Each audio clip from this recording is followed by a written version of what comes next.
But now's a perfect time to get into it because it is growing in Australia and New Zealand. Yeah. This game is one of the reasons why we have it here and why you've seen it pop up in a lot of other Australian and New Zealand stores is because Steamforge actually reached out to one of the distributors here in Australia and said, this game is popular everywhere but Australia. Why? I think you're creating very mean averages again. And I don't like mean averages. They're bullshit, There's one thing by the about way. mean averages is it's 9 liters. More often than not. 9.5. When it comes to statistics, mode averages are better to work with than mean averages, and I will die on this hill. Mean averages are fine, but you get tell weird that to numbers. Warhammer players. Yeah, you get weird numbers. Yeah. But mode averages are better. It's going to roll a 7 with 2d6. Shut up. Yeah. Well, that's a mode average. That's why it's better. Yeah. It's more like I hit on average 4 of these dice. That's a mean average. Hit me twice on 5 dice. 5 dice. 5 dice, burgers and fries. Hey everyone, welcome back to From the Vault podcast. I am Dylan, and as always, I am joined by... Trent! Hello everyone. Welcome to From the Vault podcast. And we have Connor behind the scenes there. Howdy ho, everybody. Connor is running the computer, bringing up all the cool stuff. We're back here. Don't forget to like the video, subscribe to the channel, and get the bell on to get notified every time a new video goes live here on From the Vault. And we're going to be coming to you hopefully every week with a new episode. Pause the video right now. Comment below what you think this episode is about. And don't read the title of the video. Yes, Comment below. Ignore the title. What is the video about? What's your favorite thing that we talked about in the video? Ignore the thumbnail. Ignore it. Well, thumbnails, I guess, yeah. Just what we... Comment down below. Anyway, let's get into what are we talking about today? Well, we're going to talk about a couple of things, mostly miniatures games today. Yep. But a big thing we want to talk about today, and I got the box right here, is we're going to be talking about Godtear. Godtear. Yep, the new, well, I say new, but new because it's only recently, found its way to Australia. Yes. But it's Steamforged Games. It's been around for a couple of years now over in the States. And finally, there's a bit of a community building around it here in Australia. And we're going to be championing some of that here at Vault. Very exciting. It's a cool little hex-based miniature skirmish game. Why don't you tell us what it's about? So Godtear, the setting is there are these giant kind of godlike characters that are crying these crystalline meteors onto this great battlefield. And you play as champions, these kind of larger-than-life, super-powered characters, and they are trying to collect these tiers for their own either nefarious or, good causes. And they'll have their own little lore snippets and stuff like that, but it is a simple-to-play game that is all about finding the objectives on the map that represent these tiers, and then staking your claim through pasting down your banners and consuming that energy, basically, for yourself. It is a kind of team-based game where essentially you're buying boxes of crews and you're putting those crews together to make a warband. So if you know your skirmish games before, it feels a lot like Malifaux in the sense that you buy a box and that's got all the characters you kind of need for your leader and their dudes. But unlike Malifaux, you're not really adding or removing single characters. You're actually playing everything in that box and it all comes preset, almost like Warhammer Underworlds. Yeah. In fact, this game reminds me a lot of Warhammer Underworlds if it was scaled quite a distance back for ease of access and gameplay. The game is played 3v3 in the sense that you play 3 different crews against 3 different crews, 1 player per side. But you can play it as 2 crews, you can play it as 1 crew. And competitively, there are even ways that you normally, we'll get to this as we talk about it more, but you bring 5 crews and there's a ban phase, a draft phase, followed by that 3v3 competitive phase, which means there's lots of depth in the game, even outside of its just core gameplay loop of move up, fight, do your things. You want to see a bit of our opinions on it as well in written form. There is an article in the link down below. I believe I gave a bit of a breakdown of how Godtear works on the Vault Games blog. But ultimately, the way the game works is each player takes turns activating their sides. There was 3 different phases to the game: plot phase, clash phase, end phase. Correct. In the plot phase, a player activates all of their models. Yeah, akin to something like Warhammer. Yeah, akin to Warhammer. And they can move. They can use some of the skills on their cards because each of the heroes come with cards. They move around the board, or they activate abilities. And then in the clash phase, it goes activation to activation on a model by model. Well, I say a model type by model type basis. Yes. So you might activate your followers, and then I might activate a hero, and then you might activate a hero, and I might activate some followers because each warband has a hero and a number of followers based on how big those followers are and what that warband kind of does. Right? Exactly. So the idea would be like, I would activate the champion, I would activate some followers after that, and then I could activate some other followers from a different warband, because it's not like I activate all my champions and all my followers. It's just, say, for example, I have 3 warbands, I'll have 6 activations as I activate 3 champions and then 3 sets of followers. Yeah. And you basically follow those cards, right? You're basically activating a card, which dictates what models you're activating on the board. Essentially, yes.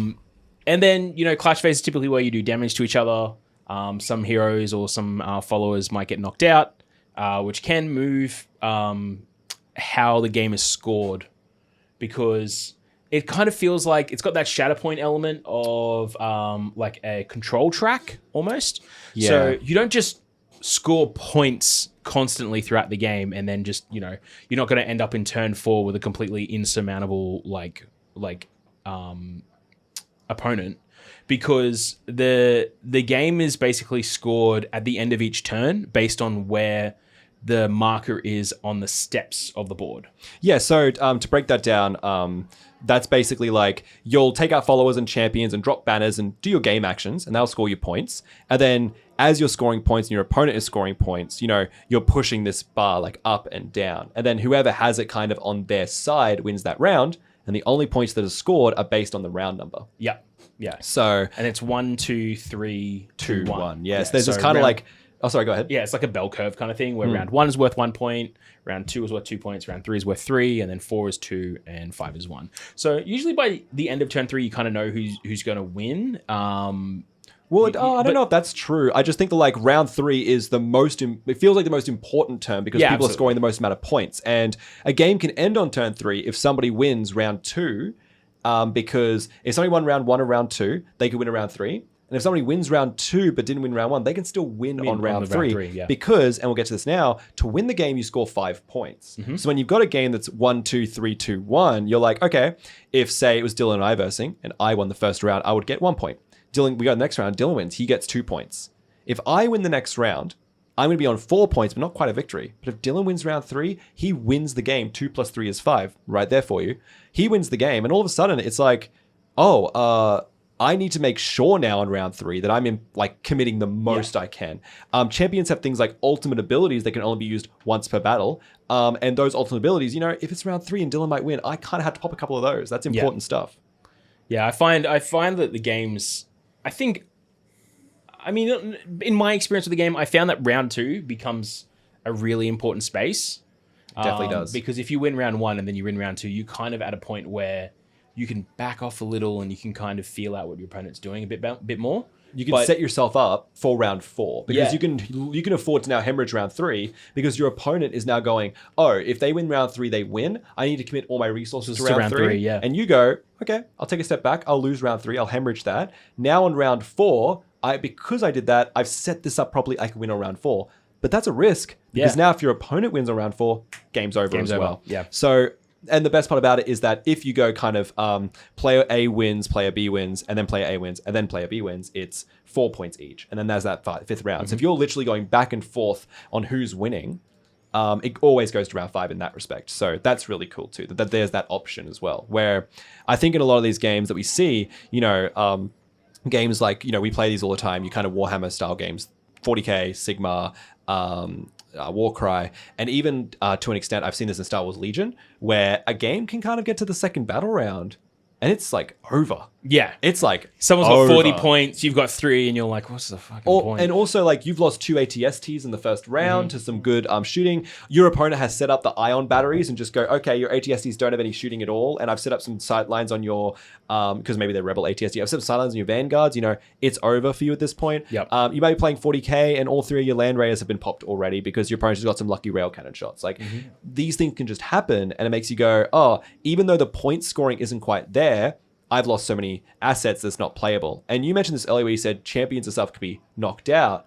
In Godtear, there's not a lot of permanence in the sense that if models die or get knocked out, you're able to bring those back. Yeah. The followers have recruit actions, which can bring followers back, and the champions have rally actions, which is where if a champion is essentially killed, they go to 0 HP. They are moved by your opponent, and the next action must be a rally, and they heal to full. That's all their health regenerates. They lose their conditions. All their and conditions. They set back up. And they set straight back up, and you go, cool, I'm back in the fight. In fact, I have a character here called Styx, who's a really cool kind of Grim Reaper character. Styx is absolutely wonderful. He's a great sculpt and just a really cool looking model. And his ultimate ability is that he straight up just scythes you. There he is there, beautiful. He just scythes you. And his ultimate ability is cool. I kill your champion. I knock them clean out. I don't get victory points for that, which I normally would get a lot for, because it is an insta-kill. Would seem unfair. However, you're knocked out now. Action economy on that is super, super important. I might only have that once per battle, but I like Styx for the reason that if I'm in that third round where I'm about to go, I lose the entire game. Styx just give me that option to go, cool, your champion, your Slayer, which are the red champions that need to kill champions. We'll get to that soon. Your Slayer's right there. All right, take a step back. You're not fighting me this round, right? Really helps out. I think that when we talked about this earlier, this plot versus clash phase thing is the most engaging part of the game. I think is the thing that makes me want to play it over other games that I do already play, because you get this kind of everyone activates this almost breathing round. I like to call it like your breather round, where it's like I get to do whatever I want, give or take, with some exceptions, goblins being one of them. I get to kind of do whatever I need to do, set myself up. But in that clash phase, you come back to this high stakes, anticipating back and forth, activation by activation, kind of almost, you know, I'm going to say almost claustrophobic and somewhat stressful experience that come with these games by definition, which is not to say a negative thing, because I think all these games can have that kind of space. But yeah, because you get that nice breather round, it feels really back and forth and really interesting. It's like that setup and then your resolution all in one turn. Exactly. And that happens so many times over the course of a game that it feels like it's very fluid. Yeah. There's also some really good board control. So because it's all hex-based as well, you know, opponent models can't move through your models unless they have something that says otherwise. They can't even move through their own models unless they have something that says otherwise. Correct. So board positioning becomes really important, which is one thing I really do enjoy about hex-based games. I remember playing Underworlds in the early days, where I basically played like a Stormcast board control list, where the 3 Steelhearts champions would just... I would just set a line in the sand and go, this is my half of the board, you are not crossing it. And that kind of element of the game exists in Godtear that I really enjoy, where I can basically mold what I want my opponent to do as well. And then whether they fall into that trap or not is another thing entirely. Well, I was going to say, to add to that, another layer with these objective tiles that we haven't really talked about as well is that in this game, which is also quite unique to Godtear, is that objective tiles are like physical things on the board that you can't move through unless you're a champion. And the lore is like, they're so exuding with such powerful, like malevolent energy that normal followers just would be eviscerated, turned to dust, eradicated if they tried to touch them. But champions are strong enough to kind of take that brunt of negative kind of energy. However, mechanically, it means that, and as you were saying, this move blocking thing, it becomes a lot. Because if you're worried about, there's these followers that are like these really nice, really big dragons, right? If you've got these big dragons and they're kind of getting in the way of you, you're able to hide behind these objectives as a character and go, you can't walk on these, so now you've got to come around. For example, if you then put your followers in ways that, they can't move through them, all of a sudden, you've completely isolated their ability to take care of you with those dragons, which is pretty cool. Not to mention the battlefield changes too. I've noticed that nearly all of the scenarios have things that happen at the end of them where the objective hexes get added to and grow over the course of the game. Or removed sometimes, but removed, either way. Which creates some interesting spaces for, I may be losing and you've got this massive glob of followers coming around and I get to place 2 hex tokens on the board, 2 objective hexes. I might just put them right in front of your guys. Like, it's of no benefit to me, like, from a point standpoint, but I've now blocked your followers who only have enough movement to get around, but not to me. So... And if your opponent's not earning points, that's almost like you earning points, right? Exactly, yeah. I've really enjoyed this part of the game, too. Absolutely. But yeah... Now, I noticed you said about, like, Slayer. You've said Slayer. You've said you've got the different colors. I've mentioned this a few times, yeah. This is the other side of Godtear that I really enjoy, from my perspective as well, is that this game is kind of like League of Legends, where you can pick any hero to play. Yeah. There's no limit to what you play, apart from the fact that you cannot play more than one copy of a character in their warband. Exactly. So these colors, right? This green and the red that you see here, like... A lot of times, in minis games, you see the colors and you're like, oh, those are factions. But not in this game. They are what's called classes. So there's 4 different classes of the game. Maelstrom, Shaper, Guardian, and Slayer? Correct. Slayer, yeah. I keep getting mixed up with like Murder or not Murder. It's almost like their color identities. Yeah, they color identities, yeah. Almost like that, yeah. And they earn an extra point based on what that class is designed to do. So Maelstrom are designed to remove followers. So every follower they remove, they get an extra point on the track to step the round marker towards you. Shapers earn an extra point for placing banners. Guardians earn an extra point at the end of turn for having a banner on an objective still. And removing it. And Slayers earn an extra point for knocking out heroes. Correct. And your team can be made up of any of those. Yeah. And multiple of the same type. You can have like a whole group of Slayers. You can be like, oh, cool champions, bro. I'm going to kill them all. That's my goal. And that's... Oh, keep up with this. And that's okay. And just like League of Legends, right? You can play all tanks. You know, just like any kind of MOBA. You can play all supports. I've done it before. You can play whatever you want to play, but there are efficient ways to build your compositions, and that's where this game becomes very interesting. I also mentioned before there's that ban and draft phase, which also feels very League of Legends. Also, well, let's say MOBA, because it's true about Dota, Heroes of New Earth, whatever. Even Overwatch to an extent. These kind of hero-based games, that banning and that drafting part of the competitive scene really changes as well how you build your list. Because, you know, for example, you've got a character like Morrigan. Now, Morrigan comes in the starter box. She's just brilliant. I love Morrigan. She's, I would say, and I'm going to be very honest about her, she's considered to be pretty weak. As far as like a champion goes, as far as a Slayer goes, she's a fairly weak character. And the reason isn't so much because her abilities aren't very good. It's because Morrigan wants to be given boons so that she can benefit from them more than any other character in the game can. She gets double benefit from any boon. No other character gets double benefit like she does. It's very good. However, she kind of still wants to be handed out boons. Her faction can hand out boons here and there, but it's really not very good at it. However, you bring her along with someone like, I think her name is Lila. There's a fairy character. You bring her along with Lily. I think, yeah, her name is Lily, sorry. And Lily is able to drop those boons on the battlefield. And then you simply move over those boons with Morrigan, pick them up, use them. And you go, cool, I'm going to add myself some damage or some accuracy. She can access accuracy pretty well, but damage, not very easily. So you give her a damage boon, she picks up that damage boon, and she goes to town. Hell, even Naya from the same box set, she has an ability that is copy a boon from one thing that you have onto another thing that's within range. Yeah. So, and that's another point to make, is that, just very quickly, is that this starter box, right? Morrigan and Naya, even though they're kind of like fighting each other in the context of the box, they do work well together. They work well together. Which makes the starter box great to be invested in. I'm actually a big fan of Naya. Like, I play dwarves. So when we talk about the different classes as well, got to understand that also, like, even though there's no factions, there seems to be like this really good theming to the game as well. Yeah, there's almost an aesthetic faction. Yeah, there's aesthetics to it, right? Like, you have Scythe and Morrigan. But there's also Mournblade and I forget the yellow guy. He's the pudgy plague spew dude. Grimgut, yeah. I think his name's Grimgut. Grimgut. Yeah, Grimgut. Yeah, that's the undead aesthetic faction essentially. Yes. Right. And then you've got like the dwarf aesthetic faction, which is Naya, Luella, Maxon, and Rodrin.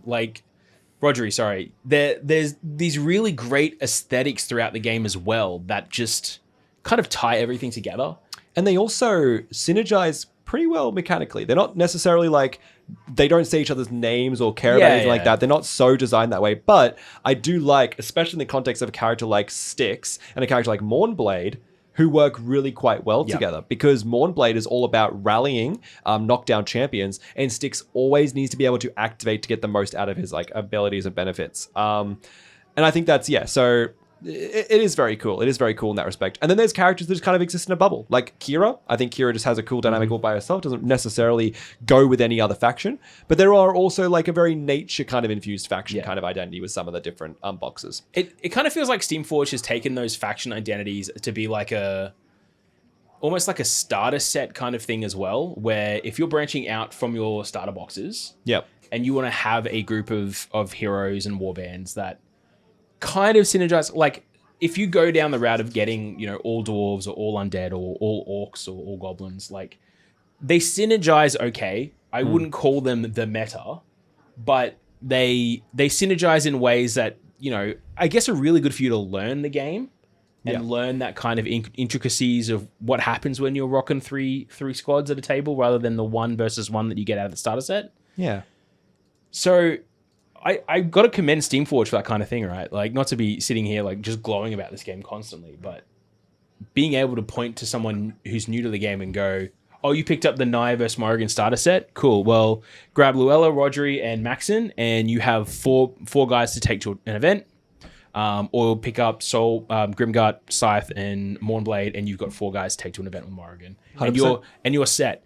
And I enjoy it so much that that's exactly what I did. I have the Morrigan Naya starter set, and now I own all 4 undead and all 4 dwarves. And those are like my options when I go to an event. Is I take 4 of each. One of each. That's I kind of did. I went the kind of different direction too, because that's the best thing about it. You don't have to in any way. For me, I was like, I wanted to pick characters that felt very different in their aesthetic, right? Like I love Mournblade. I really want to play more Mournblade because I do love him. Yeah. But I actually don't currently own any Guardians. I've learned I have no Guardian boxes. My beautiful partner has a Guardian box, and I find it a hard class to get benefit out of, but it's really rewarding when you do. Absolutely. And I think that it's because they're such high synergy classes that kind of need a lot of, I think they're very high skill ceiling, and they have a very low floor in the sense that if you're not playing them correctly, you actually will have a very hard time with them. Yep. And I think that I've got to learn more about the game before I commit to them. However, I do think some of them are just great. And I think the game's fairly easy to play in general. As far as like picking up and playing, it's pretty easy to learn. There aren't that many layered rules. It doesn't bog you down like games that I do love, by the way. Like Shatterpoint is a good example, where it just kind of feels like it bogs you down with because there's layers so of much rules. text. There's so much text and just bogs you down. This game goes, no, and while I do believe that the core rulebook could have a little bit more text, I do feel, however, that Steamforge knows what they're doing. And I went for a character like Fenra because Fenra is just such an amazing sculpt. And for me, one of the big things about this game is that the sculpts are what drew me in the most personally. And every model I picked up that I went, I can't wait to paint this and get some actual like priming on this and do some colors. And when I picked them up, I think about what can I do with this? That's what the characters that I want to play. So I picked Fenra. I love the idea of the big wolf character with their gnolls. I picked Kira because I love the giant dragons. They're always like so interesting. And the sculpts have so much just fleshy detail in the scales and the spines. And then Styx is the same with just like every hair on these doggos is just like painted on. That's really done. One thing that's the thing that's drawn me into this game too. I kind of feel like this is what's missing from Warhammer nowadays, because there's so much discussion over what's kind of the best stuff, and also the combat patrol boxes, like all the starter sets, these kind of things that kind of push you in these directions. Also combine that with the fact that it's so goddamn expensive to get into Warhammer nowadays too. Yeah, we haven't even touched that price point yet. These sculpts and how the game works essentially mean that if you like the look of something, you can just pick it up and start playing. Absolutely. And it doesn't hinder your experience in a way that's so like, I want to use the term off meta, but it kind of like, when I play Warhammer and I feel like, I pull out like older sculpts and older models that just don't really exist anymore, or have been superseded by new stuff. Like, if I take an example out of the book now, I look at like Von Ryan's Leapers versus classic Lictors. Yeah. Like, you want to be playing Von Ryan's Leapers. Definitely. Over classic Lictors. But, I prefer the look of Lictors over Von Ryan Leapers, or I prefer the Death Leaper, the custom Death Leaper sculpt I made. But, these kind of things just like, this game just allows you to pick up stuff because you like the look of it. And here's the thing that I want to kind of, if I can build upon that point a bit as well, I think that while I don't necessarily agree that the Warhammer quality is like, obviously not saying the quality is low, but in the sense that like maybe the inspiration is fairly low. I think with 40k the aesthetic is so specific. Like you can't look at a Space Marine and go, that's anything else in the world. You can't play something like we play a game called Stargrave, or we played a few games of that, and I look at a game at the moment I'm looking at called Malagas, which we're going to get to as well hopefully today. When I look at those games, I can't just put a Space Marine as counts as model. I can't like kit bash something using Space Marine bits because it's so Space Marine-y. And I think Von Ryan's Leapers is another good example of this is a Tyranid, and it really isn't anything else. Yeah. And it's so Tyranid by aesthetic. And this is what I want to get into as well, is that I talked about this. I used a word gnoll like it's like the English language, right? Maybe you don't know what a gnoll is at home. But a gnoll is like this hyena creature that is born from an actual hyena, like a creature that is like has like I think if I remember correctly, there's like an actual little parasite in there that bursts into this larger gnoll monstrosity, right? And this is a very Dungeons and Dragons fantasy aesthetic, and it just fits its way into Steamforge, and it's not by accident. It's not by laziness as well. It's not like, oh, we don't know how to design our own cool things, because a lot of their stuff, while very derivative, it does have its own unique spin on things. Morrigan feels very unique. Styx feels very unique, even if it's just shambling skeletons that she's with and Cerberus that he's with. The point of that, right, is that these can be applied to so much else. A good example is I've got a couple of customers that come in all the time, and they've been picking up a lot of Godtear recently, but not for Godtear, for their Dungeons & Dragons. Sorry, actually, they're playing the new Pathfinder 2.5. Their Pathfinder games recently, right? Because, of course, gnolls don't belong to Dungeons & Dragons. They're fantasy creatures, so they're in every kind of fantasy game you could think of. Now, the sculpts of the gnolls were so interesting, and they loved them so much, they bought them for that game. And then it wasn't only about a week ago that they came in, and one of them was just like gushing about a play they made with Morrigan in Godtear, because they were like, well, we have the box and we have the board. Like, why not give it a shot? Why not play it? And then they were like, wow, we're really enjoying this. So when they just have like half an hour to 45 minutes spare, because when you know what you're doing, this game can be very quick, they'll just have a game of Godtear. Whereas when they have a whole afternoon of 6 hours spare and bring their friends over for like drinks and a couple of bevies, they'll obviously use these models for Dungeons and Dragons. And when you have Drake-like dragons and gnolls and Cerberus, those aesthetics are so derivative that it's so easy to do that with. Yeah. And I think Steamforge, and we know, but maybe you don't know at home about their Epic Encounters series. They have really picked up by making Dungeons and Dragons and other role-playing game materials. So it's no surprise they've translated that into their own game. Yeah, well, that's one thing I was going to say is that Epic. I wouldn't be surprised if we see these. I wouldn't be surprised if these were like alternate sculpts of stuff primarily done for Epic Encounters that they went, we can still use these. Absolutely. And even still, I wouldn't be surprised if there's rule sets floating out there from Steamforged or from Steamforged designers where they've just played Epic Encounters in the sense of like they've put Epic Encounters like large scale minis as bosses on a Godtear world or some stuff like that. Like absolutely, and that gets my blood boiling in the sense that maybe that term usually means angry, but that really gets my heart pumping, I guess, because God, I love that so much. Like, I drop the Warcry term all the time, but Connor and I, we play a lot of Warcry we have a huge community of people. I just ran a big event recently. The first event Vault Games ran, it was very successful. Everyone had just a brilliant time. Yeah, it was great. Absolutely brilliant time. We all really love the game, and we all really love each other as a community, and that's what it's all about. And Connor won Best Sport. Well done, Connor. Well done, Connor. He won Best Sport. Well deserved. I genuinely teared up at that because I wasn't expecting anything. So yeah, it was really nice. cool. It was a nice moment. It was good. I felt a belonging to the community, which is what you want. Yeah, there was definitely an appreciation that was, like I said, well deserved.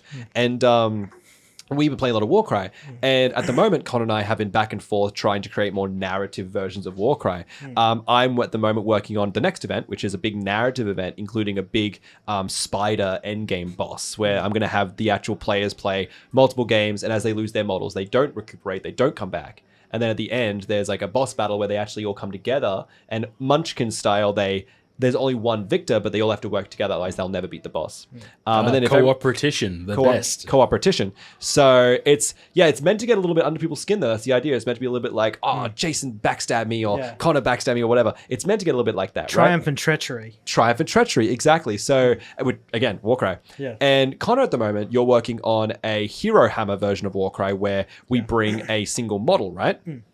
Yeah, effectively, it's almost going to play like a Vermintide type thing where you bring a single model, and then as you play the game, you'll get artifacts of power, but you'll also unlock glory points, which will allow you to upgrade attributes on your model. So, like, you're finagling with those stats and be like, oh, well, I'll sink the money into having an extra attack, which means an extra dice every time you roll against an enemy, etc., etc. But it's like, it's creating those singular characters that you can rally around and build the story of, like, Aramis Hammerhand, the Stormcast Chosen of Sigmar, over the course of this campaign becomes, a much more visceral killer, but he's so much more effective at what he does. And, and that comes back to this idea of like taking the rule set that the players we play with, the community we play with, they already understand that very well, and then translating that to different forms of gameplay. And I think as a person who loves Godtear and plays quite a bit of it, I would go, I love the idea of that kind of maybe two different war bands, and we're playing two players, and then we both have to defeat this kind of boss style character. I think that'd be really cool. Or maybe even having, you know, your 2 warbands and then one big monster as your 3rd warband, and then being like, you know, if a Slayer, you know, if you take it out, it's worth, instead of the 4 victory points normally that would be worth towards your ladder, it's worth maybe 7 or 6 or 7 or even 8. And then it's got some big stats attached to it. And there's almost like this idea of, there's this video game Gigantic that kind of comes to mind that kind of like it came and went. But like there's kind of the clash in the center of the 2 big monsters. Maybe they have to be deployed in the center, that kind of stuff. So I love that idea of like, you know, I'm instantly now thinking up rules. Exactly right. And that's like literally just have the thing on the board. Whoever is going last this turn controls it for this turn, and if it knocks out any heroes, you don't earn any steps. Yeah, that kind of stuff, right? So it's like a PvE element. Yeah, but that player who's like behind or something, whether that be the player last in turn cycle or the player with the least, like who has the least victory points or something, or like maybe there's a roll off on the least victory points. However you look at this catch up mechanic, it turns into like, oh well, you know, they might benefit from knocking out characters, but maybe they need to earn those points themselves. Maybe they need to knock out those champions. So just giving them the monster and saying knock out a champion isn't necessarily winning them the game, because, you know, they're not scoring points for it, which is very good. Very good. I kind of want to come back to that point that you were talking about earlier, Trent, about like the models, how they're so like generic fantasy. I like the actual like detailing of the sculpts and everything is so interesting, but also just the design language is so like generally sweeping that people can almost transplant like their own fandoms of different fantasy things. Like you look at the Gnolls and you think, oh, Dungeons and Dragons, Gnolls things.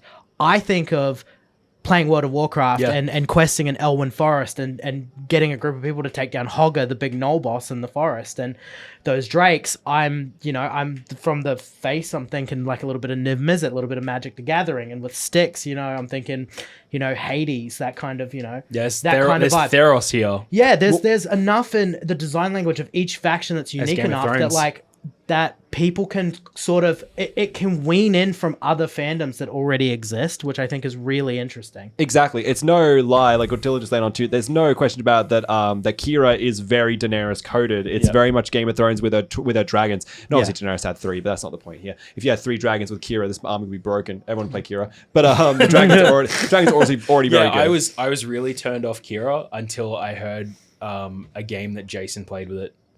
Against, and how it just straight up murked a hero in one turn.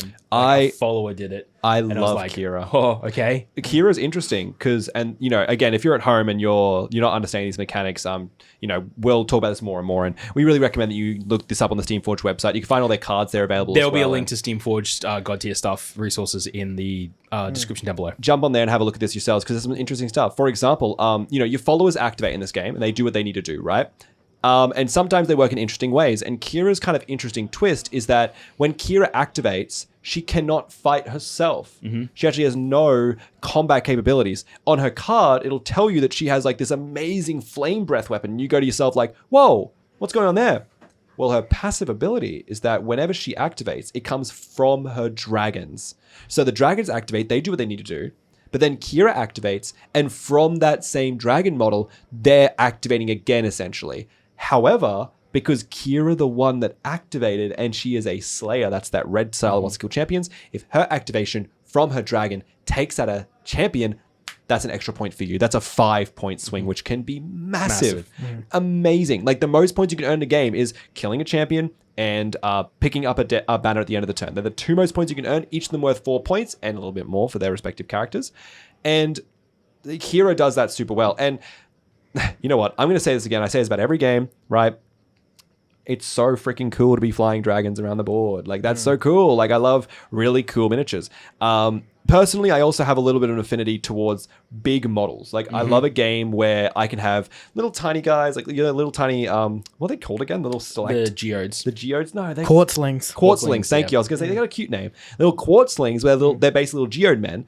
I like a game where I have that, but then I also have Styx, this towering Grim Reaper character. Like, I play a lot of Tau Empire in 40k. Boo, boo. Yes, it's your Storm Surge. I know, but I love my Storm Surge, my Riptides, I love my Broadsides, I love my Hammerheads. Can I just say, having big models on the table is the most intimidating thing for a player. Like, obviously, nowadays, every army has like a big model now, and you've got Imperial Knights and stuff. But back in like 2010, playing 40k, and you know, Harpies didn't exist for Tyranids. I custom built a harpy out of a trigon and Balrog wings. That sounds so cool. And look, the harpy's okay. It flies over models. It drops bombs. It's okay. But because the model was so big, like it got hate shot out of nowhere, and I was like, okay, that's fine. Ignore the Carnifexes. That's fine. Well, actually, having like intimidating models is like such a. It almost feels like a tactic as well. Well, I was going to say, can I jump in and say just there, it's perfect word you just used, actually, not to take away from the harpy conversation, because that is definitely correct. The term distraction Carnifex. There is a term in minigaming known as a distraction Carnifex because it comes from ancient 40k. And this has actually applied to so many different games. I hear this term all the time. And what a distraction Carnifex was just that. If you saw a Carnifex barreling towards you, your answers were interact with it, shoot it to death before it became a problem, right? Or let it run at you and let it do a ton of damage to you because it was a huge creature that could do a lot of work. And 9 times out of 10, especially in the more casual side of gameplay, or I should say the less experienced kind of gamer, the answer was always, shoot it till it's dead because I don't want to deal with it. And you would throw so much at a Carnifex that all of a sudden you wouldn't recognize how much you're committing to killing the Carnifex. Yeah. And you would. And the player would go, all right, here's 2,000 more points of models, or that was like a 200-point model. 1,800 points more models, a whole 10 times that. Look, here's a wave of gaunts. Here's 300 points of Gene Stealers. Yeah, that's literally all it was. A wave of gaunts, that kind of stuff. You're like, here's the actual important stuff that doesn't read visually as being this big important thing, but it's so visually, it's so important. And that distraction Carnifex also comes into Kira and her dragons. They're followers. They are large followers. They do offer a little bit more points to small followers, but they're not offering a huge amount of points. But I've seen so many games, my partner and I, we play a lot together. They play Kira, actually, I don't. But when I first started playing them, I was like, I'll just get rid of the dragons. I'll get rid of the dragons because they just represent such a threat and they have such a good movement. And then I was spending so much to get rid of the dragons, they were giving me so little points. And then I would go, cool, dragons gone. I have 3 points. Piper's like, I pick up both banners and max score. And I go, because I'm like, I had to move my characters to kill the dragons, but I couldn't take out the banners. So that's a super important point. And as a Tau Empire player, my distraction Carnifexes have eviscerated you from across the board on turn 2. So I don't worry. I don't worry too much about you. Don't worry too much about that. Don't worry too much about that because here's me sitting there like building a Carnifex purely for assault back in this is like 4th ed. So you had to have like assault spines because that would be frag grenades, so you don't get the initiative 1 when charging through cover. Correct. And like every Carnifex was just built to be, if I lose synapse with this thing, it's just gonna tear shit up. Yeah. Because back in the day it was. If anyone that's been playing 40k for less than 3 years, Synapse was, if you don't have synaptic range on this creature, it does a thing, and you have no control over it. Correct. And the Carnifex was always charge the nearest unit. Yeah. And I was like, well, the first thing I do is just run that away from my guys. Yes, because it would charge your own stuff, wouldn't it? Yeah. And that's the thing about, that's the thing as well, is, a lot of these, I think that, let's go into another point about Godtear translating from Warhammer 40k again and other miniatures games is that even though it is a couple of years old, it hasn't seen any design overhauls. It doesn't have like I like to think of this. There was a conversation came on Discord actually. Let's translate this conversation a bit further. There's something that came on Discord recently and it interested me a lot. I did some real back and forth conversations with friends and thought about it a lot. And it was like, we talk about the ship of Theseus in Warhammer and we talk about like, how much can you replace of the ship? For those at home that may not know this analogy, the ship of Theseus is basically, if parts of the ship break and you replace them with new pieces of the ship, and eventually every part of the ship breaks and you've replaced every part of the ship, is it still the same ship? And then the question is like, the point is like, well, yeah, obviously, right? Because it's still the same ship. And it goes, okay, well, what if I were to take all of those pieces that are broken off and rebuilt the ship? Which one is the ship of Theseus? Because if it's mine, it can't be yours, right? And the point I'm making, sorry, I'm going too deep into shit, but the point I'm making is that Warhammer is a good example of a game that's been around for 30 years. Magic the Gathering feels the same. Yu-Gi-Oh feels the same. All these games have been around for so long and they've become so so ingrained. Dungeons and Dragons, they are further than a part. They are more ingrained than just a part of these things. They almost are these things. Sometimes, you'll notice me say it all the time. I'll say Dungeons and Dragons or D&D accidentally when I mean to say role-playing games, and I'll correct myself. And we do the same for Warhammer. And we reference them a lot. And why we do that is because they're ingrained so heavily. However, though, these games have adapted so many times over the years that the game you're referencing there is almost like 5 or 6 editions ago. And it's almost not the same game, right? Godtear's been around for 3 years, but it hasn't had those design Hasn't- overhauls. So you don't look at Warhammer and go, well, I remember the good versus the bad, and the good versus the bad is so different now, and I don't recognize those. No, Godtear is a game where you can go, I pretty well know what this has been since its day dot, and it's always been the same because it's a modern game and knows it's learned from all of that. It hasn't had to grow like those games have. It's learned from them. I find that one of the cool things that they're doing at Steamforge is they're still releasing new heroes for this, and every time a new hero comes out, it feels different. Absolutely. It doesn't like overtake what someone else is already doing. It does what that class is doing in a different way each time. Yeah. You know? Yeah. And also I feel like a bit of a, at least from my experience, and those at home who have played this game, chuck it in the comments if you had a different experience with it. But I've also not really seen anything that's like a meta overhaul either, where it's like, oh, there's this thing that's a problem in meta, and this thing has been released to deal with it, or vice versa, where there hasn't been this niche in the meta, and then this niche drops and it becomes the whole meta because everyone needs to bring this thing. When I talk about the ban phase, right? We actually dropped on this a little bit earlier, but I'll bring it up now. When I talk about that ban phase of competitive play, it really isn't a ban phase of like what's broken. It's not like Korea's Azir. It's not like that kind of thing when we're talking about like ban and pick phase, that kind of stuff. It's more like when I look at their composition, actually this is kind of true about League of Legends too, but whatever. When I look at their composition, what is their linchpin unit? What are they building around? Which is the Morrigan dilemma, where it's like I said, Morrigan wants to be buffed by other champions. So if you see a Morrigan and you wouldn't ban Morrigan, but if you banned out the buff synergies, you go, well, how good is Morrigan? If I ban Lily, how good is your Morrigan? So now they're not going to be able to draft Morrigan in because they're like, I lost my synergy for that. Yeah. Same goes with, am I playing a lot of different Maelstrom characters, right? That's good. I'll let them use their Grimgut. If I don't have any Maelstrom characters, I've got to ban out Grimgut because his followers are not worth points. Yeah. So all of a sudden, and he can rally them he can recruit them every turn, in a line. I think Grimgut is one of the best characters out there by a long shot. That's me. I may have used him as ban bait in a game the other week. He's crazy. I think he's like, I've versed him a few times and I've banned him twice, and he feels like every time I've banned him, I've been very happy to do so. So I don't feel like I've been proven wrong yet. However, but if I have someone like Fenra, one of my favorite characters, so fun, such a cool character, 5 dodge, baby. Anyway, very cool character. If I have Fenra, they can usually hit a lot of characters at once. I can just clear out all those. And because of a Maelstrom, I am earning the extra points. They are earning me points for doing so. I just like how drafting in of itself is almost like a mini game into the actual game itself, because you have to add in the layer of like, all right, well, I need my 5 guys, my 5 warbands, champions, whatever, that bring their overall strategy. Like they're playing in, there's some synergies there. But I also need to be aware that I could lose these pieces or get counterpicked. So it's like if you go in like a 1 for 1, it's like, cool, I'm going to pick my Slayer characters. And then like, all right, well, in response, I'll pick some Guardians. Exactly. And then you get counterpicked on your strategy. So you almost have to like, do you keep playing into your synergy and risk getting counterpicked? Or do you go for like I'll go for 2 synergistic pieces and then 1 counterpick to try and disrupt their strategy? Exactly. And that's that Fenra Grimgut argument, right? Where it's like, I actually just have this to counter your strategy. This isn't part of my strategy. I'm not building into it. And then it's that thing where it's like, also, you mentioned this earlier, like that counterpick, but even outside the counterpick, just champions that work in a vacuum. I think Styx is a good example of champions that just say, I work in a vacuum, and while I do want some pieces that help me out and give me some options, like I mentioned Mornfang earlier, or Mornblade earlier, sorry. However, it's just so good by itself that it goes, do I commit heavily to synergies? Like, for example, if all 5 of my warbands all synergize really well, it makes your ban hard, sure, but you might hit that Achilles heel with your ban if you're a good enough player. And it goes, well, now I have to commit to the synergy because I've made sure my list is all completely designed around it. Whereas someone like Kira and Styx can kind of work better in a vacuum. Well, talking about the banning and stuff, let's go into the different ways that you can play this, all right?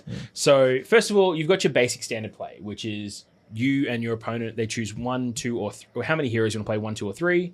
And you just kind of bring 1, 2, or 3 heroes each along and have some fun. Like that's just the basic casual play. That's your casual game. We love that. We love that. When it comes to organized play, the main thing that Steamforge run is called, it's basically abbreviated to SFG4, which is everyone brings 4 warbands, and then they choose 3 to play when they have their matchup. The idea is that you bring 4 and you've got some utility on who you want to pick based on if your opponent's playing a Maelstrom heavy list, you might want to change up what 3 you're bringing to the table this time. But one thing that we've been pretty much been playing with here at Vault, and a system that seems to we've found its way online. I forget the name of the guy that wrote it. It was a really great idea, because some tournaments are run using a draft format where all 28 heroes are available, and everyone draft picks 3. So that you're not going to have a mirror match at all, because everyone's got different ones. I unfortunately am not buying all 28 heroes for people to use in the store. Those would be expensive events. Those will be very expensive events, particularly if the second you have more than 8 people. I mean, for a top 8, I mean, that's kind of okay. That's a good idea, actually. Anyway, but what we've been playing around with is this system called 5-1-3. So that is, everyone brings 5 warbands to their games. Then when you have your matchup, both the 2 players in that matchup ban one warband from their opponent. And this is kind of used as a tactical decision to see, what are you most weak against? You can kind of ban that thing. You can try and disrupt your opponent's strategy. Or if you just don't want to verse Grimgut again because you're sick of versing him, you can have a different game and just ban Grimgut, that kind of stuff. And also, I'd like to add as well, from a tournament setting and an organized play standpoint, it also allows you to create important data on the health of the competitive metagame as well, because it lets you go. We're not going to say Grimgut is necessarily a problem. I'd never say that, at least not in my experience so far. No, and we're still relatively new, and that's so what I we mean, can't right? say it. So that's why I'm not going to say it. However, let's just use that because we've used that term a few times. We've mentioned that character. Say Grimgut is a problem. If we're finding the data says, hey, Grimgut's getting banned like 80% of games, there's probably a problem there. There's probably something more powerful like Grimgut. Okay, well, let's find out when he gets in. What's his win percentage? Okay, is that representing his win percentage, or is fun to verse like percentage, right? How interesting is he enjoyable to verse? If it turns out that he's in that 65%, 70% win rate, that's a huge red mark on his name, and he's getting banned a lot because players also understand that very well. That's information that can be translated back to Steamforged Games and go, hey, maybe, and we haven't seen this so far because it's a pretty tight game. We enjoy it a lot. Grimgut might need some nerfs, or maybe Grimgut in the future, maybe there's like a re-release of his kit or re-release of his model or something, you know what I mean? Which is great because all of the stuff, all of the cards are available online. So if Steamforged Games ever readjusts ability cards or unit cards, they're all available online. Everything's available for free. You can download it. The only thing isn't free is the models. Yeah. So, and if you're playing at home, right, and you buy a Grimgut box and it's got his more powerful busted rules in there, you can just play that. It's casual. Just play casually. Who cares? It's only when you hit the event space that somebody will explain that 5-1-3. Back to the 5-1-3. Oh, sorry, go ahead. You bring 5.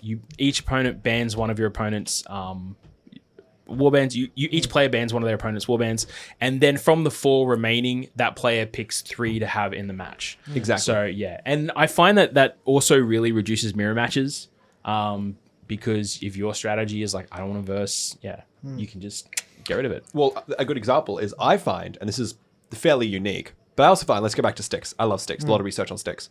I find that Styx's Achilles heel is another Styx. Yeah. Because Styx is all about dropping the batter down. And as a shaper, they don't mind if it doesn't get picked back up. They are down by dropping it, which is good. But if the dogs walk up and rip it up, it's still going to hemorrhage you. If another Styx comes up and kills your Styx, cool. They've just ultimate traded you. Your ultimate can't be used basically this round. And if it is, they've moved you 2 back. You might be too far out to actually do anything to an important character. All of a sudden, wow, my Styx has been neutered for an entire round. That could turn the whole tide of the game. So a great example is you don't want your opponent to have access to that. And again, if you have those 28 warbands and you play in that draft, which I also like the idea of, you did land something really cool there. We talk about people doing that. That is super interesting. Who's financing that, first of all. But again, that's interesting. But it's not what's happening in the SFG4, and it's not what's happening in the 5-3-1s either. Or 5-1-3, sorry. So, I would thoroughly recommend, if you're into the game and you're starting to play in an organized play setting, or you're finding new opponents at stores, try the 5-1-3 format. It's if you're not doing it already, you should be. It's really great. It also, I would say, one thing I really enjoy about it, I played my first 5-1-3 against Kian a couple of weeks back, where I basically bought, because usually I just go, I bring my 4 dwarves and I'll pick 3. I had 4 dwarves and Grimgut. And the one thing that Kian forced me to do was, I still ended up picking 3 dwarf factions, but he banned Maxin, the Slayer dwarf, which is kind of like the guy I always play.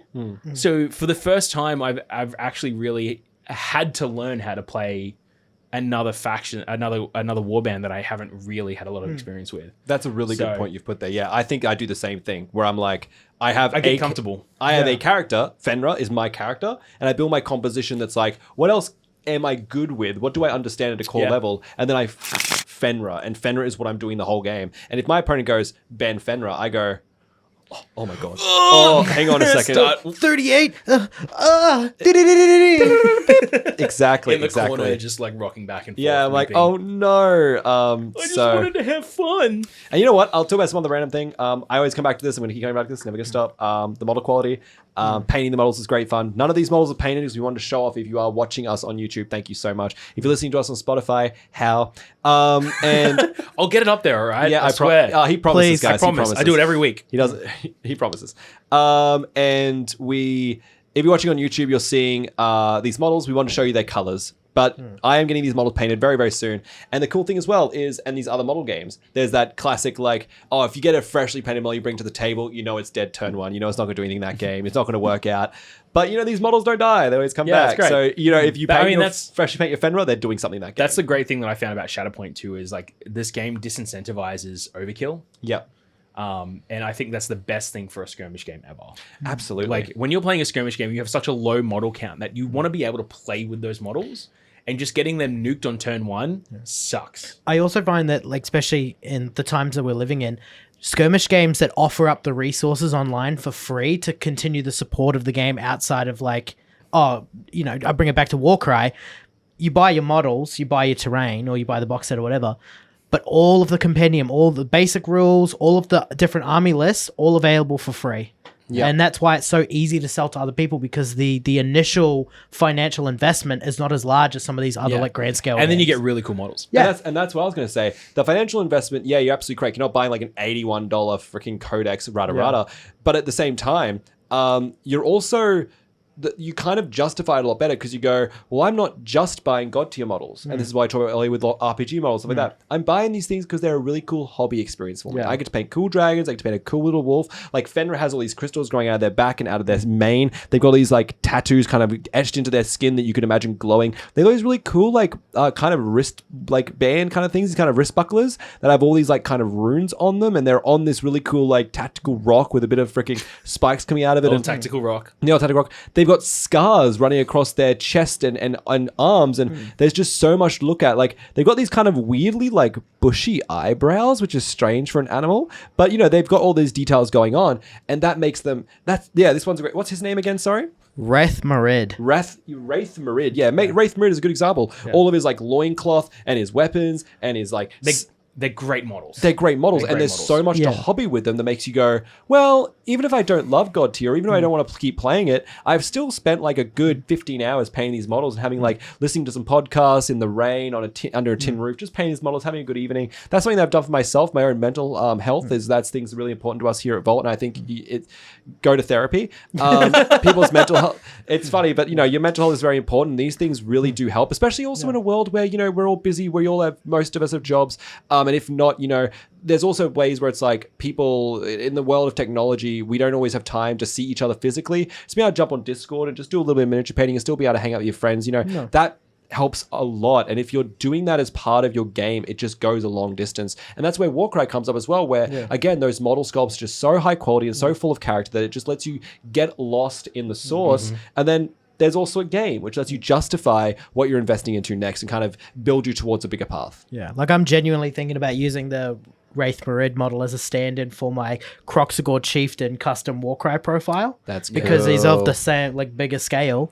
And, you know, 2 knives as opposed to the big clubs. You know, you got some interesting things there. So that fits. Exactly. It fits perfectly fine. So, Yeah. and that kind of stuff, again, coming back to that kind of alternate rule sets and Hero Hammer and that kind of stuff where it feels, you know, there's so much you could do with it. And we've talked about, let's translate a little bit. So let's do a little bit of a sandwich here. So we've talked about what we love about Godtear and broke it down basically for you. Has there been anything that you've interacted with Godtear where you go, I'm reminded that this game is made by a company this game is like 3 years old. Like I'm reminded that this company doesn't make these kind of games. Have you found anything yourself where you've gone, huh? Well, obviously the rulebook it's a bit of a weird read. There's been a few corner cases that we've had to kind of like resolve through ourselves or reread the rulebook to find that language, that wording kind of like has like a meaning that we're not passing properly. Yep.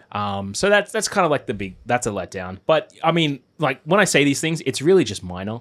We are only nitpicking for the sake of being fair in the argument. Yeah. We're not nitpicking because we actually hate these things, just because if we only shoot praise at this, it doesn't feel very genuine, in my opinion. There is the one thing, even though it is. There's one thing that I absolutely hate, and I'm going to keep bringing it up because I hate it, and that is proprietary dice systems.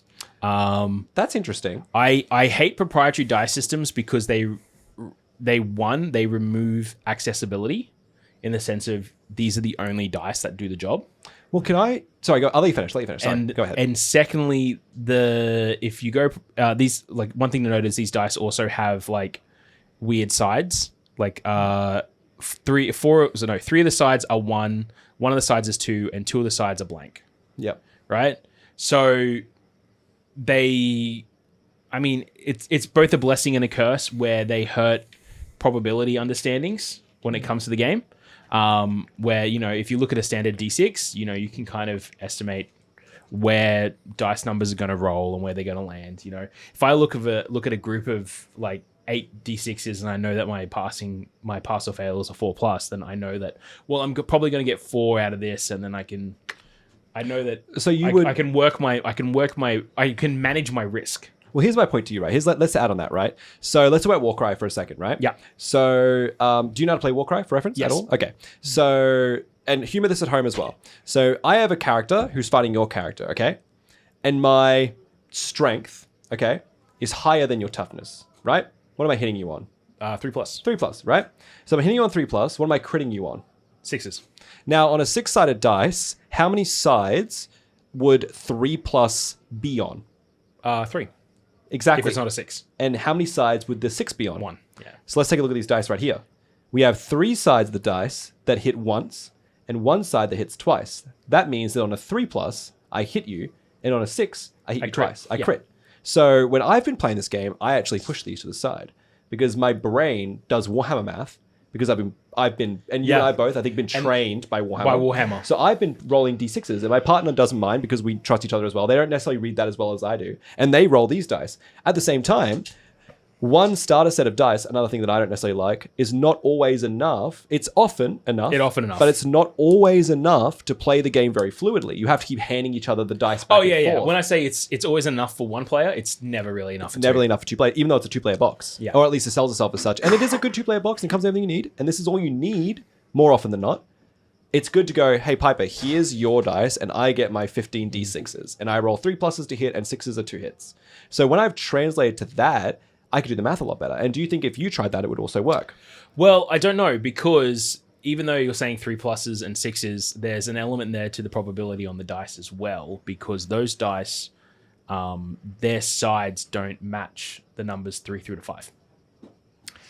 Technically. So that's, let's be fair, that seems a little bit nuanced, doesn't it? That seems like an incredibly nuanced It's point. It's a bit of like a dice probability kind of But that element. doesn't, okay, sorry. But it's something that, What if I close my eyes and then roll the dice? Now it doesn't matter what side they're on. Let's be fair.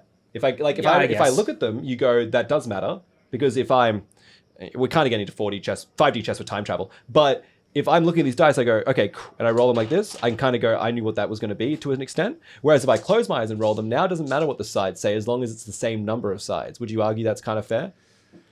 I'm not enough of a probability math specialist to know for sure. For me, from my experience, like, look, it's I guess it comes from my experience with D6s and knowing that the opposite sides always add up to 1+ the dice faces, the number of dice faces. That makes it feel like wrong to me. This kind of feels like the spin down versus D20 argument. Yeah. However, when I talk to that people, I say the same thing. I say, if your players want to use spin downs, you let them. Just don't let them look at the dice. Don't let them look at the dice. Or I like to say, roll for them. If they want to roll spin downs, that's fine. Just roll for them. Then you'll never have a problem, right? Then you can never argue there's a problem. It's only when I see players do they'll look at the dice and roll it on the table like so, I kind of go, hang on. On a spin down, I go, hang on, there's some obvious math there. If you're even fairly good at pattern recognition, you know what's going on there. So I go, no, let's not do that. However, I think your argument goes kind of closer towards something like Genesis, something like a system where your dice values are almost totally esoteric. Yeah. And I think if these dice were D8s, I think I would immediately recognize this a lot more. Not to disagree with you. Yeah. I'm not trying to demean your point, but I'd recognize that a lot more only because I think as D6s, and this has been something that I've sold to customers as well in the sense I've said to them, just think of it as 3-ups and 6s. And they kind of go, oh, okay. Yeah. Yeah. It kind of unlocks the game. Although, just to pipe in with Genesis, they do actually have in the rule book like a conversion table for the die sets to D8s and D12s. Of course, I disagree. will admit a lot of it comes from previous experience. It comes from previous experience with X-Wing, with Genesis, with Legion, with Fallout Wasteland Warfare, where proprietary dice systems are just so mind-bogglingly overcomplicated than they need to be. Do you feel like it's a mechanic just because they need to be like, oh, this makes this game unique as opposed to every other game that uses all the same dice sets that every other game uses? Yeah. But uniqueness maybe for the sake of uniqueness, not for the sake of actual depth. Yeah, I think so, yeah. But see, for me, I like to think of it this way too. That I like you mentioned that point of the table that they access though. But that's like a 1 through 8 table. Yeah. It's like, here's what the 1 means, the 2 means, the 3 means, the 4 means. Because I had the Legend of the Five Rings dice. Yeah. Oh, And I used to play a Shadow of the... It's Genesis and Star Wars are the same problem too, by the way. Yeah. Exactly, yeah. But we used to play Shadow of the Beanstalk. Yep. Right? On stream. And it was great fun. Loved Shadow of the Beanstalk. But I only had, courtesy of Connor, Legacy of the Five Rings dice. Right? And I had to sit there every single stream with a tab open. And I had a tab open and translate with the two dice, and it showed all the different things. And I go, that means... That's what that means. That's what the symbols mean. And that's even I could just go, what the symbol represents. But because they were different symbols, my brain couldn't do it immediately. It's the cognitive load. Exactly. Yeah. And the cognitive load, I think of 1, 2, 3, 4, 5, 6, 7, 8, as opposed to 1, 2 is so minimal. So I think Godtear gets past that by being, in my opinion, by just being so simple in that respect. Yeah. So I agree with your grievance. I also think that, and also I definitely agree that these dice are way too like rounded. They roll for maybe a little bit too long and they cock often. That's a funny word. They don't land on their face very often, especially in a deck box, in a dice tray, in a dice tray. I do feel that at least you can replace them with whatever dice you want, and as long as they're D6s, you should be fine. It's there's definitely I guess there's history with me with proprietary dice systems. Sorry. You know, you've So mentioned, I think that's you've I think mentioned that's a that. big I thing. think there's made that clear. Oh, sorry, just to cut in. One game that I think that does like, you know, unique dice really well is the Fallout 2D20 role-playing game system, because they have your D20s and, you know, your degrees of success, however skilled you are, you add more D20s, which increases your likelihood of finding those successes. But then you have the VATS dice, which actually determines like where on someone's body you hit, like in the game. Yeah, so you've that's actually that's got, pretty straightforward. That's cool. That kind of reminds me of like Force dice almost, right? Yeah. Where it's like has a secondary dice system that goes, this also has its own unique bit, which is pretty cool. And I like that that's also using like a numerical system, but then adds its own dice on top. Yeah. We play Star Wars D20. We're having a great time with that. And we use that Force dice system from Genesis because it's just great fun. It's just great fun. And we love D20 because we mostly understand it. And those who don't have a great grip of it, me, can at least translate from Pathfinder and other games as well, and kind of translate what they're trying to say in certain situations. But more often than not, we always use that because it's just so fun. So having that extra dice system does work. However, in a game like this, I think what it likes to sell itself as, and what I think it does do really well, is how streamlined the experience is. Yeah.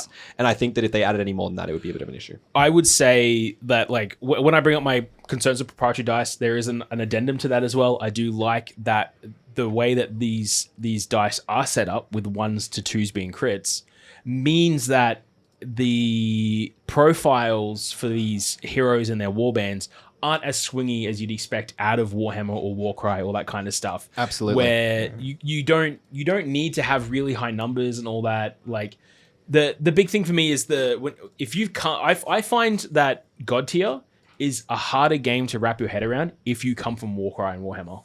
Purely because I can appreciate that. The numbers in Godtear, you look at those as a Warcry or Warhammer player and go, low. That's low. And then you go, oh, actually, by the way, shit. Okay. Or even the number of dice you're rolling, right? From an attack, you're like, shit, that's a lot of dice. And then you go, I'm rolling 7 dice.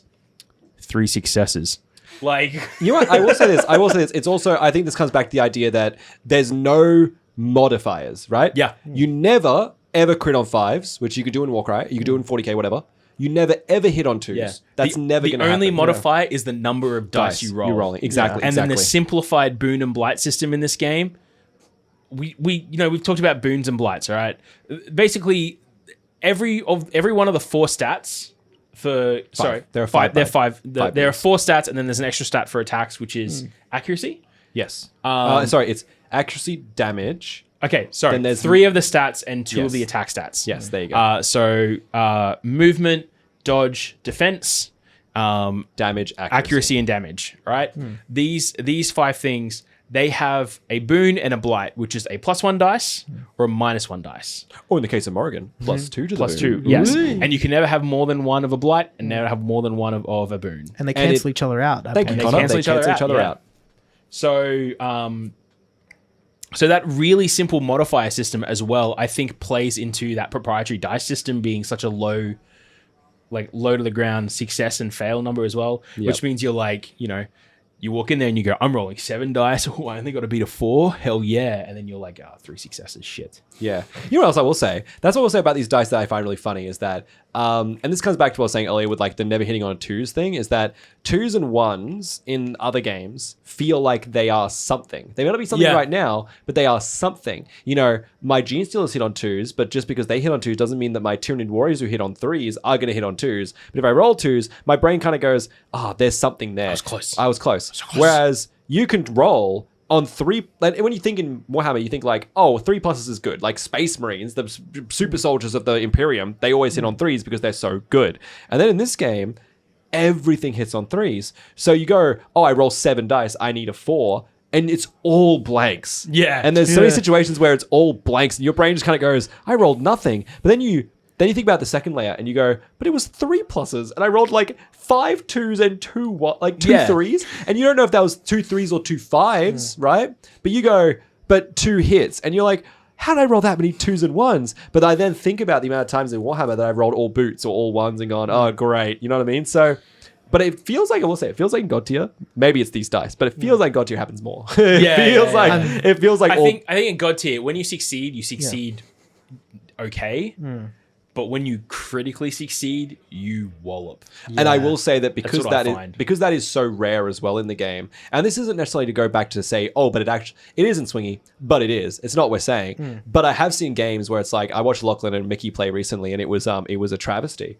They're having a great time, and it's a great game. It's great fun, but it was heinously bad. I saw Lachlan roll 3 6s, 3 double hits and a bunch of hits. He's like, yes, that's 9 damage through your 3 defense. So I knock out your champion in 1 hit. And Mickey looks at me and goes, yeah. What are the? And they look at them like, wait, what is that symbol there? And he goes, oh, it's like the double hit. They're like, yeah, I wish I had ever seen one of those. And they got to roll. They're like, I have to get 3. They roll 5 dice. I have to beat 3, 2. They didn't even look. They just said 2, and it rolled 2 hits. And they were like, your turn. I'm very familiar with those kinds of roles. That happen to me all the time. Although that being said, it happened to me in the game where I played against our friend Chaz, and he won turn 1, turn 2, and then turn 3 and 4, I managed to turn it around and just snake the victory like that. Yeah. It was hilarious. That's the big thing that we need to talk about this game is it creates stories. Absolutely. Because of the way that these elements on their own, you kind of feel like, if only they were just a little bit better. But when you combine them all together, it creates these stories where if you lose, shit, that was close. I could have still won that. And if you win, you're I haven't seen someone just trounce a win constantly since I moved up to running three aside. Yeah, definitely not constantly. 1v1, you can in the starter set stuff, someone's going to win convincingly by turn 3. And I will add that just personally, and sorry to interrupt, and we'll come back to that. I do want to add very quickly that as a kind of a side to this game, I do not think the 1v1 format works. No. Even outside the starter. I think starter box is the best version of it, and people will still win convincingly. Great way to learn the game. Great way to play. I really disagree. If you have somebody really pushing for the 1v1, there might be a reason. But I do not believe that's the way to play. It's not a huge investment, truly, the game, as far as these minis games go, and you are buying these really cool minis. But please, if you're the kind of person that's I only want to buy a box and this is going to be my game, it may not be for you, because you do need at least 3 to play. 2 is fine, but I still think 3 is the great way to play. 3 is a great way to play. Yeah. And because there's that tactical element of controlling the board. Yeah. But because there's just so much space on the board, And also there's just the counter matchups. It's so Yeah. counter matchup dependent, which is fine, but that does not work in a 1v1. 1v1, no. Even then, I don't think Godtear is going to have as much problem shifting models just because of the lower price point and the model quality and the fact that they can be used across a variety of settings. Exactly. So- exactly. So yeah, when you're creating these stories out of the game, like, you know, like I said, if you win, like, you have to earn it in this game. But if you lose, you don't feel like you just lost. You felt like you actually worked to get towards victory, and you just got trounced, kind of thing. And I definitely think that that's another layer as well where, and this comes back to hashtag Tower Player, but this comes back to a lot of my experience in 40k and a lot of my experience in Warhammer, where it goes, there are some games that my opponent will play and they go, I'll beat them. I don't beat them every game, but I'll win a game, or I'll lose a game myself. And this goes both ways. However, when I win a game, my opponent will someone go, so Trent, what do you think I could have done better in that situation? Like, let's look at the game and go, what could I have done better? And sometimes I'm like lost. Sometimes I think to myself like,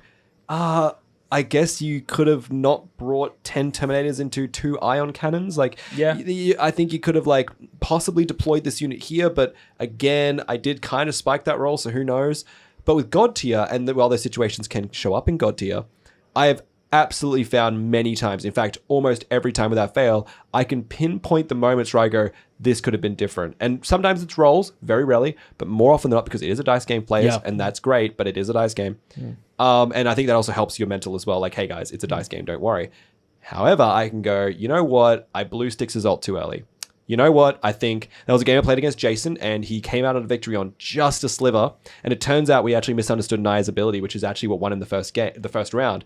But I went, separate to that, I had misplayed the Knolls and Fenrir pretty heavily.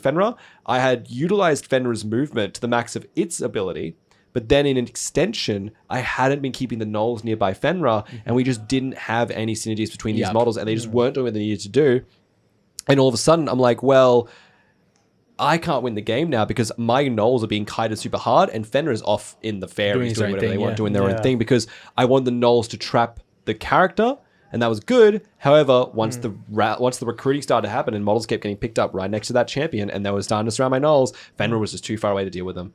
And the ones that they could deal with, again, ran off the side of the board, basically. Not off the board, but ran off into the corners, and Fenrir had to go even further. And Jason kind of put me in this reverse pincer position of like 2 units going opposite directions from me, and either side I picked was wrong. And I go, not only was that a good play from Jason, my opponent, it was also a huge misplay from me in the early turns, not recognizing in the first 2 turns where my dominoes were falling. So I felt as well that I could pinpoint those problems. I think that makes it a very tactically deep game as well. And, you know, again, I'm not very good at the game, so maybe I'll still come to wrong conclusions. I have to learn from punishment. You know, it can be very punishing at times, and that's it. It's dice. You mentioned the recruiting, right? You surrounded the hero and the recruits come back, right? I find that because of the recruiting actions, and also that some of the heroes have free recruiting actions, More training. and the heroes have rallying, and some heroes have free rallying based on conditions, right? Yep. That this game, it's not nearly as punishing if you make a mistake. Yeah. As other minis games that I've experienced. Absolutely. Like you know, again, to compare it to Warhammer, because these are the games that we have the most experience in. And we also we also assume that at home, if you know minis games, you've interacted with these games. Yeah. Where, like, you know, Space Marines are kind of the faction you play if you're okay making a few mistakes and can stay on the game with it. Whereas something like Tyranids is you make a mistake and you're going to lose that whole squad and you have nothing you can do about it. Yeah. So, and some armies also from the other side, versing some armies, Tau is a good example. They will heavily punish you for making those mistakes, regardless of what faction you are. And then some factions versus something like Necrons, where you can kind of just falter into them a bunch because what you're doing doesn't matter so much to their gameplay. Yeah. So there's lots of factions of that example, like Asayani is a good example, or you may know them as Eldar. Asayani will often find a great way to capitalize. Thank you so much. Capitalize on your mistakes. So definitely. Whereas this game, like even the games I've played, I've made a few mistakes with my positioning that have hampered me getting like the most effective turn, but that hasn't, you know, caused me to really lose so much. It's like, oh, I could have made this turn better, as opposed to, oh, I really messed up there. Yeah. And this comes back to your point earlier where you talk about the scoring tally and not only just the resurrecting, but the way the game is story, winning. And the story, where it's like, oh, I could have done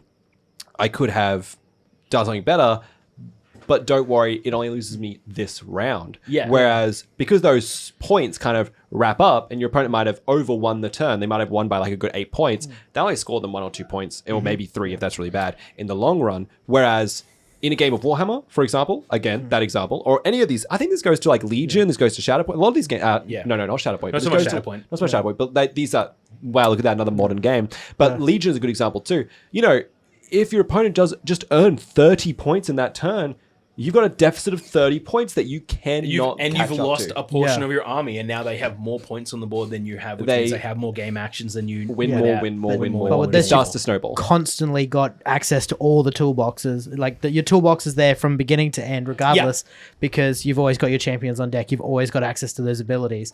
Like even if in a situation where you keep churning through your followers and you have to keep recruiting actions, your action economy is not great, but it's better than just not having that and be like, cool, I just don't play with these models. Like Exactly. the champions, you get to play with them all the way through. And then it comes back to what you're saying. It creates stories. So you can be like, oh, remember that time that my sticks just murked your Fenrir and managed to scrape the game in turn 4 by like just one but Fenrir point. came back and he had you on the ropes, bro. Like these Yeah. kind of things, you know? Yeah. I had And to break that's it. them Your all. opponent, like I had that game, I played a game recently with Fenrir where it was like I versed Jamin, and the game was lost for me, and this is dice game, because I was like, I set up this perfect situation where I'm like, Fenrir can attack 3 of you guys here, and then they'll like burst, and they'll attack 3 guys over here, and it was miss. And every single attack, we were like, and it's like, we're trying. And I was pretty low chance to succeed. I think each roll was about a 33% chance or a 32% chance. I think we mapped it out to get through. And I was like, oh, come on. And we got to the last one. I was like, no. And he was like, all right, well played. I was like, hey, good game. And it was worth the shot. And, you know, I made a lot of mistakes in that game. He made a few mistakes in that game. But at the end, he capitalized on my mistakes and it came through at the end. And then that was like my last hurrah to turn the game around. So there was some cool stuff there. You know what I mean? And so with Godtear, obviously, you know, we've been gushing about it. Like we have the back point, the counterpoints to it all, but really, like, it's a great game. Yeah. We had to go digging for problems. Yeah. We had to go digging for problems. Yeah. And it like, it's a game that has this like really, really great accessibility on a surface level that then opens up to tactical depth the more experience you get with the game. That I feel that, like, you know, it's kind of a game that for anyone that wants to get into minis skirmish games should try. When it comes to the price point, obviously got to talk about the price point and the buy-in, all that kind of shit. A starter set, All that kind of shit. a starter set for us here in Australia is like, what do we got? 100 and I think we're doing it for like 110ish, which is usually like 130. I don't know off the top of my head. I'm sorry. Probably should research some shit before we start talking about it. Yeah, probably. But yeah, in terms of like a starter set, it's you get the board, all the hexes you need to play, all the counters, all the tokens, all the. Connor, throw up the Vault Games website. We can bring it up, can't we? We can bring it up. Yeah, bring out the Vault Games Yeah. website, and then it'll be on there. Just go Vault Games Godtear. Sorry, you were saying. Sorry. Yeah, you get the dice, the board, the hexes, and tokens, including Boon and Blight and health tokens as well. And then you've got, we're doing $90. Dude, $90. It's a steal. For What's it usually, 105? Yeah, 105. Yeah, we're doing it for $90 Australian. 105. We're doing like an introductory thing for $90 the next month or so. The Christmas starter boxes for one army from the new 40k is $300+. Oof.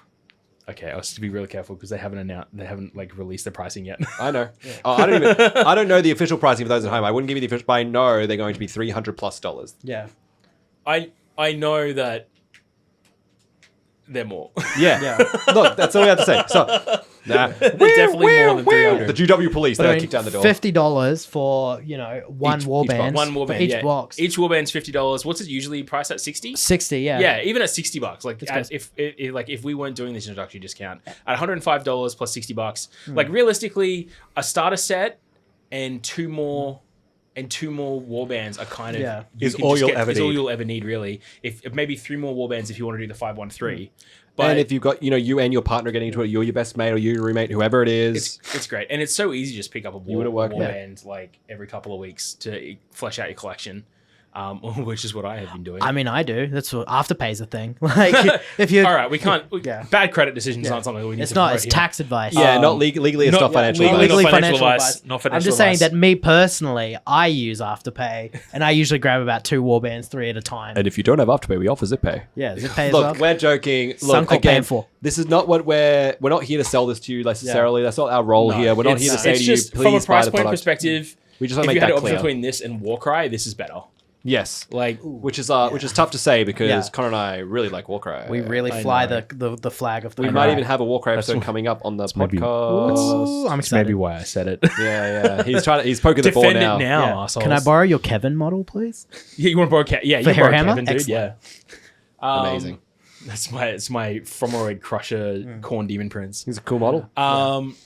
Yeah, so it's a really accessible game from a mini skirmish standpoint. Obviously, you get a lot of use out of it. There's so much variety in both sculpts and abilities. Check out the Godtear website. Link is down below for the resources. You can look at all the cards, what they all do. The rule book's also available on there. They've got like campaigns as well, like their organized play system. We're working through some stuff on that. Yeah. But they have like this campaign system that allows you to like experience up warbands and stuff, kind of like a Path to Glory kind of thing. Like a legacy thing. I definitely don't think that this game is also selling itself on its organized play. I do think that's a bit of a beer and pretzels game. It's a little bit more deep than maybe like some of the most beer and pretzels games out there.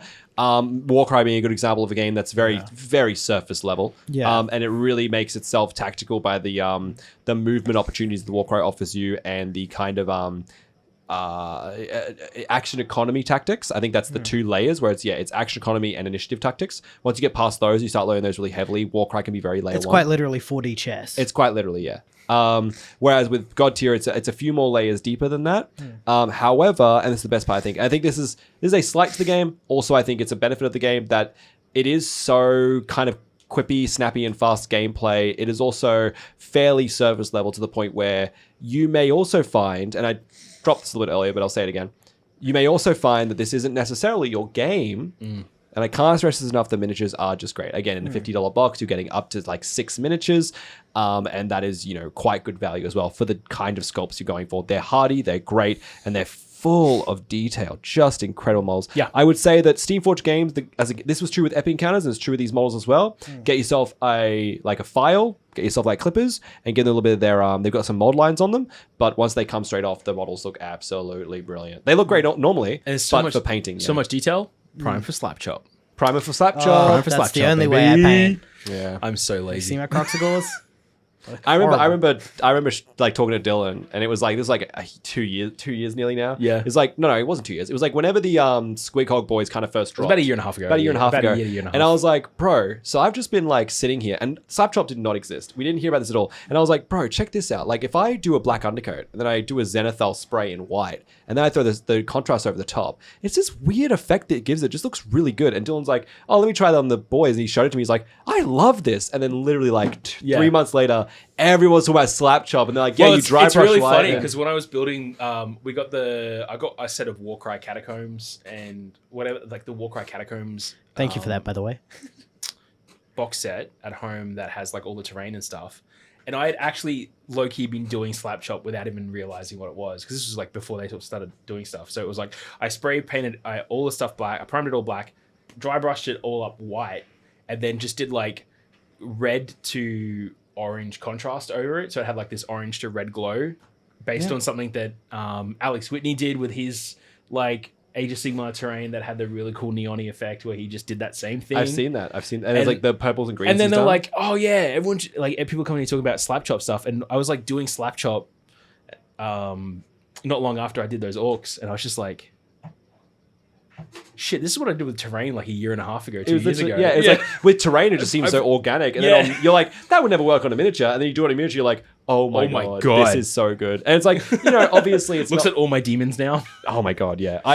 Tomorrow I'm actually doing a trade with somebody. I'm not using my Stormdrake Guard very much. I'm bringing them in, and they're trading me just tons of Blades of Corn.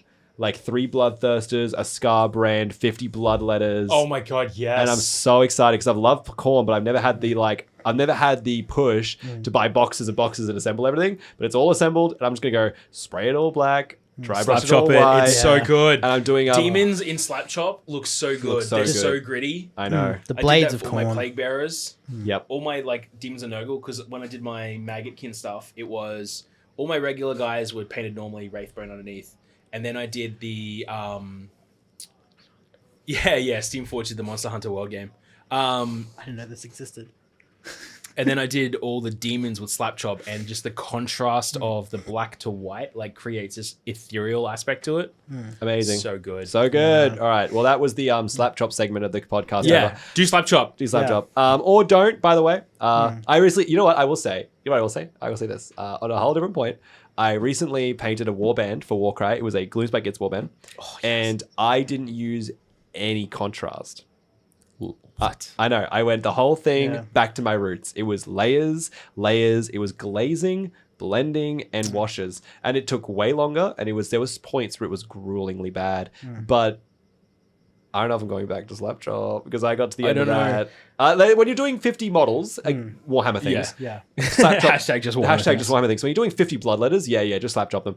But when I was doing like a small warband, and this comes back to these models right here, Yeah. guys, while the slap chop works 100%, I do totally agree with Dylan. Try it yourselves. It's so lovely. It comes out really nice, and the grittiness looks great. I don't know. I did this Troggoth, and it was there was no dry brushing really. It was all just like really slow paint strokes. I look at Loved everything it. that James does. If anyone who's in our regular community, James Warren, you'll see him in the Oh my hobby, God. the monthly hobby challenges we do on the Facebook. He's in the first place. a big Blood Bowl player here as well. Every time I see his models, I'm like, dude, I just want to paint like you and learn that process where you go from the deep purples up to the flesh tone. Every time I look at it, I'm like, oh, yeah. And then I start looking at how to do it, and I'm like, I don't have time for this shit. James sits there for like 12 hours in a session. It's just that's the skin done. I love it. I love it so much, and I just cannot bring myself to do it. Yeah. I think that there's, like I mentioned, I talked about this like mental health thing earlier where I'm like, for me, I know this doesn't work for everyone, but for me, I find that painting models and having that space to myself, and I like to hang out with friends. We'll paint models together, but last time I painted models with friends, I got 2 models assembled and we watched all of the Michael Bay Transformers movies because the goal really was to hang out with each other. Yeah. And painting was the thing we were doing. And I got like 2 models assembled and getting painting done. But when I sit there at home and it's just me alone, just painting models, it's some of the most fun I've have in the hobby. And I think it can be really good for everyone. It's and therapeutic. It's therapeutic. It's like, if you're the kind of person who waters plants, if you're the kind of person who, makes like Chinaware, that kind of stuff. I think that, like fine China stuff. Yeah. Any kind of small hobby, like motor skills hobby, I think like is good. And this is one of them. And these models facilitate it really well. So get involved with it. It's just really cool. I don't have much else to add. I love Godtear. I've loved playing it so far, and I'm going to keep playing it. Yeah, it's great. Get into it. Get into Godtear. Wash your goddamn hands. No, I'm just kidding. But yes, it's great fun. I don't know. Yeah, I don't really know what else to say about it besides. I think if you're in Australia and New Zealand as well, I think this is a great game to start picking up and getting into on the ground floor. I think this is the kind of game that I don't want to say it's harder to get into if you're surrounded by more experienced players, because I still think there's that surface level is really easy to get into. I do think though that because of that tactical depth underneath, it may be difficult to break through from a like a tournament perspective if you're not willing to really spend the time and lose a lot. Which happens in a lot of the minis games that you play. But now's a perfect time to get into it because it is growing in Australia and New Zealand. This game is one of the reasons why we have it here and why you've seen it pop up in a lot of other Australian and New Zealand stores is because Steamforge actually reached out to one of the distributors here in Australia and said, this game is popular everywhere but Australia. Why? Despite it being on our suppliers for years. And they allowed the distributors to make an offer to stores to allow us to take a punt on it. And we did. And honestly, I'm not looking back. Yeah, I'm so glad because I think it just it's even hard to explain why that was the case. It just kind of was. Yeah. And now I should also say I've never seen a game get so picked up by so many team members here at Vault. Yeah, that's the thing. Because it's also we have store updates that tell us things that are coming in, and we kind of knew about this random game coming in, but we have a lot of new games that come in. Yeah. So when I saw Godtear coming through, I was like, that's kind of cool. And then I was in the store, and we got so much of it in. Yeah. And we just piled up a table with like so much Godtear. And I was looking at this stuff, I was like, oh, they're cool. Oh, they're cool. Oh, they're cool. Oh, they're cool. Oh, they're cool. They're cool. They're cool. I like this. I like this. I liked everything else. So I was like, what is this? And then Jason explained the game to me, and I was like, huh. And then instantly got involved with it. I think like 4 team members that day walked out with a starter set. Yeah, I was one of them. Yeah. And that was before they were even on the shelf. Yeah. They were absolutely brilliant. Yeah. I think we got, what is it, like 7 out of the 9 team members in the Brisbane store are playing it. I think 3 out of the 5 over at Clayfield are playing it. Like, you'll find people to play, basically. Like, it's great. There's a channel on our Discord server now too, so if you want to join the Discord, use the link down below. A lot of people playing it. I know some of the guys are also playing it on Tabletop Simulator if you are overseas. Whilst we don't condone copyright infringement, all that kind of stuff, obviously if you can't get to a table, you can't play it. So if you are from overseas and you want to play with some Australian players or teach some Australians how to play the game as well, jump in our community Discord server. It's open to everyone, and we'd love to see more Godtear get up. Yeah, I mean, even if you come into the store, just like jump in and just have a chat with us. And we got a demo table set up. Yeah. Mr. Turner from BrizCon was just in one day and was like, "Oh yeah, this is Godtear. You want to check it out?" He's like, "Yeah, I'll have a look," and instantly walks out with like after my 5-minute explainer, walks out with a starter. Says like, "I'm gonna play this at the shed." My story was very similar, kind of. Kian messaged me randomly one night while he was overseas. He's a community member here at Vault. And he's like, "Are you playing Godtear?" And I was like, "WTF is Godtear?" And it's like, "It's a game. Someone told me about it. It's the new Vault thing." I come in the next day because I think we're doing an episode of Hardcast Commander on YouTube. Hardcast MTG, sorry. And I saw it and I was like, that's the game. And then I squizzed at it and I looked at the models and I was like, I've got nothing on my Afterpay. So I immediately bought the base box and 3 warbands and just walked out the store. It was probably another month before I'd even sat down and played a game with our very own Trent here. Like, I bought it just on the minis alone. Yeah, like, I hadn't anything on the game. I was just like, Kian mentioned it. It's here. The models look grouse. Sorry, I just choked on my water. I had nothing on my Afterpay. And I was like, Anyway, I'm okay, everyone. It's keeping me in the hobby, you know what I mean? Like, yeah, look. Absolutely. I think it's a game that just hooks you instantly even if you don't know the rules. Yeah. That means a lot for the game, I think. We're going to find people to play. It's great. Yeah. And like that's the key part to a new game kind of finding roots is, getting people in with those hooks. Yep. Indeed. So, I think that's really it. Is there anything I want to talk about with Godtear? Go play it. Yeah. Yeah. Go enjoy it. I think we wrapped on Godtear, I think. How are we going for time? It's like, I think we can wrap this up. Yeah. Okay. Well, thanks so much for joining us, everyone. I think that's our wrap up. Conclusion: play Godtear. It's great. Or don't. Play role-playing games. Use the miniatures. They're very cool. And check out Epic Encounters, Steamforged Games. They do great stuff. Yep. Check out the Monster Hunter World board game, I guess. I know I will be. So you can't go wrong. All their stuff is great. Just get great involved. Minis. Get into it.